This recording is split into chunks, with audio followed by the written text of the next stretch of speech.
অনেক দিন পরে গিয়েছিলাম গ্রামের বাড়িতে, প্রায় ১ বছর পরে। তো হঠাৎ করেই প্রোগ্রাম করলাম, ভালো লাগতেছিল না, একটু যেতে মন চাচ্ছিল গ্রামের বাড়িতে। তো এই তো রওনা দিয়ে দিলাম, রওনাটাও দিয়েছি, সেই সন্ধ্যা হয়ে যাচ্ছে, সূর্য ডুবে যাবে এমন এমন ভাব। তো ৩০০ ফিট দিয়ে আমরা চলে যাচ্ছি। এই তো সূর্যটা একেবারে ডুবেই গেল, তারপর আলো আছে অনেক কিছু। আসসালামু আলাইকুম, কেমন আছেন সবাই? আশা রাখছি আলহামদুলিল্লাহ অনেক ভালো আছেন। আমিও আপনাদের দোয়ায় আলহামদুলিল্লাহ ভালো আছি। তো ভাই বোন মিলে, হাজবেন্ড আরও সবাইকে নিয়ে, কিছু লোকজন ছিল তাদেরকে নিয়ে আমাদের গ্রামের বাড়ি চলে যাচ্ছে ৩০০ ফিট দিয়ে। যেহেতু আমাদের গ্রামের বাড়ি বেশি দূরে না, তো এই তো বাজারে গিয়েছি। বাজারে গিয়ে কথা বলতে পারে না, পেয়ে তো মহা খুশি, আমার সঙ্গে ছবি তুলবে, ভিডিও করবে।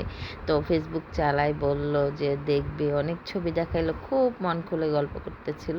ছোটোকালে আমরা একসাথেই বড় হয়েছি, কিন্তু বোঝা যায় না। তারপর হচ্ছে এই বাজারে গেলে মিষ্টি তো খাবই। তো আমি মিষ্টির থেকে বেশি আমাদের গ্রামে কি বলে, আমাদের বাসায় এটাকে আমিত্তি বলে। আর এখানে অনেক প্রকার মিষ্টি ছিল, ওদের দোকান থেকে আমার বাবা বলে সবসময় মিষ্টি নিত, আব্বা তো নাই। তারপর আমরা হলাম, আমাদের গ্রামের সবাই দোকান থেকে মিষ্টি খায়, তো ওনার বাবা এই মিষ্টির ছিল, দোকানের মালিক ছিল।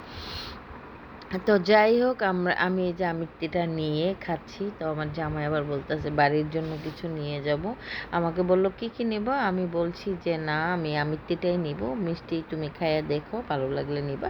তো মোটামুটি আমরা ৩-৪ কেজি মিষ্টি এনেছি। সবাই আশেপাশে যাদেরকেই দেখলাম অনেক দিন পর বাজারে, আমাদের বাড়িতে আর যাইনি, আমরা অন্য একটা কাজে গিয়েছিলাম পাশের একটা গ্রামে, আমাদের গ্রামে যাইনি। তো আশেপাশে যারাই ছিল, আমার নানি বাড়ি আর আমার দাদা বাড়ি প্রায় পাশাপাশি, বাজারটা শুধু মাঝখানে। তো এখানে দেখা যায় অনেক মামারা আসছে, তাদের সঙ্গে কথা হয়, দেখা হলো। তারপর অনেক দিন পরে দেখলাম, এই তো ও তো চলে যাবে, বিদায় দিয়ে চলে যাচ্ছে। আসলে ও কথা বলতে পারে না, এমন কোনো কাজ নাই যে ও পারে না, ওর খুব বুদ্ধি। আল্লাহ, মানে ছোটোকালে যখন আমরা মাছ মারতে যাইতাম, সবার আগে ও মাছটা মারতো বা আমাকে দিত, আমাকে খুব ভাগ্নি হিসাবে অন্যরকম পছন্দ করতো। তো যাই হোক, আমরা বিদায় আদায় নিয়ে আমরা যেই কাজে যাব সেই কাজের উদ্দেশ্যে রওনা দিয়েছি। মিষ্টিগুলো আমাদের নিকাশ হচ্ছে, আমার মামারা চাচারা সবাই এখানে আছে।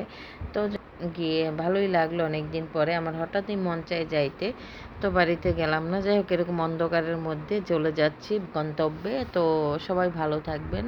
ভিডিওটা কেমন লাগলো একটা লাইক দিবেন, শেয়ার করবেন, ভালো লাগলে একটা শেয়ার করে রাখবেন, আর দোয়া করবেন আমার জন্য। তো ছিলাম, তো ভালো থাকবেন সবাই। আল্লাহ হাফিজ, আসসালামু আলাইকুম।